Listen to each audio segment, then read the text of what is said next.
This is the biggest reform in Indian sports history. అదే national sports governance act 2025. మనందరికీ తెలిసినట్టుగానే ఇండియాలో sports federations లో corruption, nepotism, life time presidentship problems ఉన్నాయి. Players కి voice ఉండకుండా అఫీషియల్సే అన్ని కంట్రోల్ చేస్తున్నారు.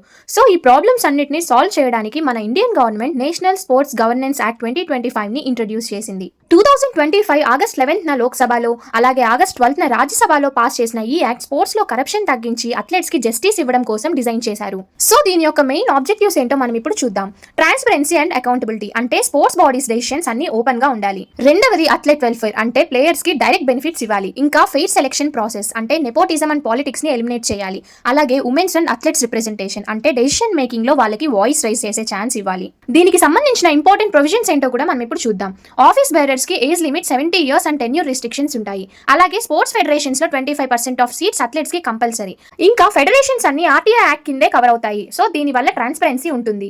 అలానే ప్లేయర్ సెలెక్షన్స్ కి ఇండిపెండెంట్ కమిటీస్ ఉంటాయి. సో ఈ యాక్ట్ వల్ల జరిగే ఇంపాక్ట్స్ ఏంటో మనం ఇప్పుడు తెలుసుకుందాం. లైఫ్ టైం స్పోర్ట్స్ లో పాలిటిక్స్ కంట్రోల్ అవుతాయి. ప్లేయర్స్ కి డెసిషన్ మేకింగ్ లో పార్టిసిపేట్ చేసే ఛాన్స్ వస్తుంది. కరప్షన్ తగ్గి ఫండింగ్ ప్రాపర్ గా ఉంటుంది. అలాగే ఇండియాకి ఒలింపిక్ మెడల్స్ వచ్చే ఛాన్స్ పెరుగుతుంది. సో ఫైనల్ గా ఎగ్జామ్ పాయింట్ ఆఫ్ వ్యూ లో ఏం అడిగే ఛాన్స్ ఉంది అంటే, బిగ్గెస్ట్ స్పోర్ట్స్ రిఫార్మ్ ఏంటి అని అడగొచ్చు.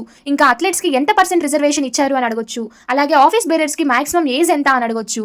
సో కొంచెం ప్రాపర్ గా చూసుకోండి. Yes, that's all for this video. ఇంకా ఇలాంటి మోర్ ఇన్ఫర్మేషన్ కోసం మన ఛానల్ ని సబ్స్క్రైబ్ చేసుకోండి. See you all, bye by.